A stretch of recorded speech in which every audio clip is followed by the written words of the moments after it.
They too, I mean, how do you describe Bangladesh's position? Because what was told they're aiming at and what they ended up. I think first two sessions we batted really well, but in the end maybe wicket could have been do a little bit better. But still, I hope that we have a respectable total, and maybe tomorrow if we can bowl well, then we can actually can control the match. I think the wicket is suitable for what we are seeing so far. Is the wicket is assisting to the batters. So you think what is your opinion about the wicket for the next 3 days? I think still it looks like it's a more on batting friendly, but I hope that next couple of days we maybe can break down and our spinners can bowl well on this track, and we have a good fast bowler, two fast bowlers, then who can actually can swing the ball. So maybe if they bowl well, then we can actually can control the match. Yes, can we have one question at a time? If there is less questions, I can repeat the same guy again, but one question at a time. Please carry on. Coach, a word on Mushfiqur Rahim's effort in this test match. Obviously, he came into the game bit under pressure, having not made up in the 30 innings. Not many batters come to ball and dominate as he has done. He's got previous double hundred as well. Something on the way he went about things. To be honest, actually, he is not scoring last couple of matches, but he's come back strongly. That's the character he's shown to us. Even though I think Shanto also actually showing the good character that because they are under pressure for some reason. So Leighton also coming back after a long time. So that's the positive sign to our dressing room that the guys actually those guys are under pressure and they come in and scoring big. That's the very good sign for a dressing room. Coach, do you think there's enough runs on the board, or are you willing to collect some more in the morning? I think what I said before that actually it could have been a little bit better. I feel that actually last session a little bit better, but still I think we have enough run in the board and if we bowl well, then actually we can control the game. With Mushfiqur's form, what did you see him do in this innings or maybe in the approach to the match to turn his game around a little bit and get back in the form?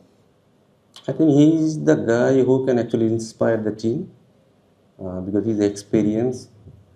He's not like scoring last couple of matches, what I said before, but his work ethics, and try to improve all the time. That's the character he always showing to our dressing room. So that's the things actually we want from any senior player. So I think that's the inspirational innings. So that will help our actually other batsmen. Take Bangla from now. Sabbir ভাই লিটনের যে ইনিংসটা ছিল লিটনের যে ইনিংসটা ছিল খুব দারুণ খেলছিলেন তিনি তারপরে আসলে 90 রানের পরে যেভাবে আউটটা হলেন তার আউটটা নিয়ে আসলে আপনার বিশ্লেষণটা কি হবে এটা কি নার্ভাস 90 কারণেই কিভাবে হুট করে শটটা নিয়েছেন আমি বলবো যে সোফার পুরো ইনিংসটা খুব কন্ট্রোলের সাথে সে খেলেছে এবং খুবই ঠান্ডা মাথায় খেলেছে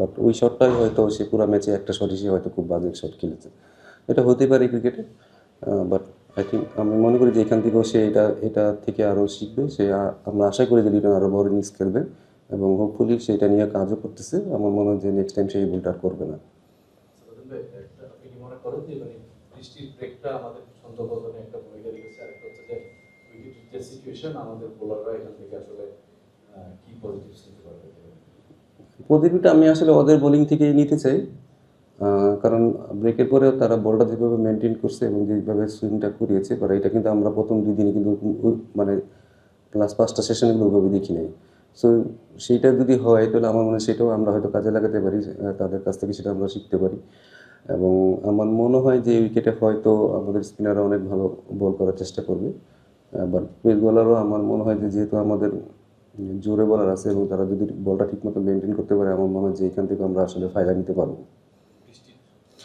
বৃষ্টিটা আসলে এটা তো আসলে কিছু করার নেই এটা কিছু করার নেই বাট আপনি হয়তো আমরা আসলে কিছু বাজে শট খেলেছি যে কারণে আসলে উইকেটগুলো পড়েছে বোলিং এর বিষয়টা যুবরাজ যেখানে রিভার্সিংটা ফেল হয় তখন পেসারদের মানে গোয়িং ফরওয়ার্ড এই টেস্টে আর কি এভাবে উইকেটটা নিতে হবে কনভেনশনাল খুব একটা পাওয়া যায় না। হ্যাঁ, আমার মনে হয় যে এখান থেকে আসলে যদি আমাদের উইকেট থেকে যদি প্রথমে নতুন করে যদি আমরা যদি সুইং নাও পাই, আমার মনে হয় যে বলটা মেনটেন করা খুব বেশি জরুরি, এবং এখান থেকে যে বললেন যে রিভার্স সুইংটা যদি আমরা করাতে পারি, সেটাও আমাদের জন্য যে কোনো সময় আসলে টিমের মোমেন্টামটা ঘুরে দিতে পারে। Done? স্যার তাদেরকে কোশ্চেন করেছিলাম যে আসলে দ্বিতীয় দিন শেষে কারা আসলে কন্ট্রোল করছে ম্যাচটা, কারা ড্রাইভিং সিটে রয়েছে। আপনার আসলে কি মনে হয় যে শেষ এসে যদিও আমরা অনেকগুলো উইকেট হারিয়েছি, তারপরও 500 রানের কাছাকাছি আমরা রয়েছি, কারা ড্রাইভিং সিটে? না, এটা তো আসলে কখনোই বলা যাবে না যে আসলে কারা ড্রাইভিং সিটে, কারণ আমাদের প্রতিটা সেশন বাই সেশনে আমাদের ভালো খেলতে হবে। আমরা হয়তো এখানে 6টা সেশন হয়েছে, হয়তো আমরা ফার্স্ট সেশনটা প্রথম সেশন আমরা ভালো খেলিনি, আজকে লাস্ট সেশনটা ভালো খেলিনি। সো আপনাকে আসলে প্রতিটা সেশনই আপনাকে জিততে হবে। তো আমরা চেষ্টা করবো প্রতিটা সেশনে যেন আমরা ম্যাচ কন্ট্রোল করতে পারি এবং সেখান থেকে ম্যাচ আমার সেশন বাই সেশন আমরা জিততে পারি। যদি আমরা সেশন বাই সেশন জিততে পারি, আমরা মনে হয় যে আমরা ভালো অবস্থানে থাকবো। বাট উইকেটে এখনও অনেক ব্যাটিং ফ্রেন্ডলি। আমার কাছে মনে হয় যে উইকেট নিতে হলে আমাদের অনেক হার্ডওয়ার্ক করতে হবে। যেরকম আমাদের ব্যাটসম্যানরা আসলে মনে হয়েছে অনেক ফ্রেন্ডলি, বাট আমি মনে করি তারা অনেক ভালো বল করেছে। তারা মানে তাদের প্ল্যান অনুযায়ী বল করেছে। আমাদের ব্যাটসম্যানদের কিন্তু রান করতে অনেক কষ্ট হয়েছে, যেরকমভাবে খুব ইজি রান আসছে। তো আমাদেরও মনে সেভাবে হার্ডওয়ার্ক করতে হবে, সেখান থেকে আমাদের আসলে আমাদের যে যে যে জিনিসটা আমরা চাচ্ছি সেটা যেন আমাদের বলার করতে পারে। Two more questions. Right?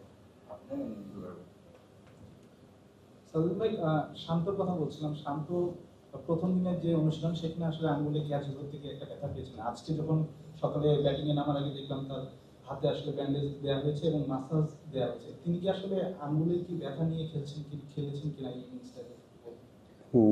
প্রথম দিন আসলে তার আঙ্গুলটা অনেক ফুলা ছিল এবং সেই আঙ্গুলে ব্যথা নিয়ে খেলছে। বাট শান্ত ডিফারেন্ট ক্যারেক্টার, অনেক টাফ ছিল।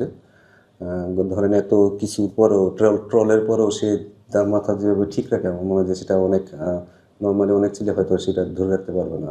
এই যে মেন্টালি টাফ, যে ক্যারেক্টার এবং যে লিডার হিসেবে আমার মনে হয় যে তার ক্যারেক্টারটাতে শো করেছে, যেটা আসলে ছেলেদের জন্য অনেক উপকার হবে।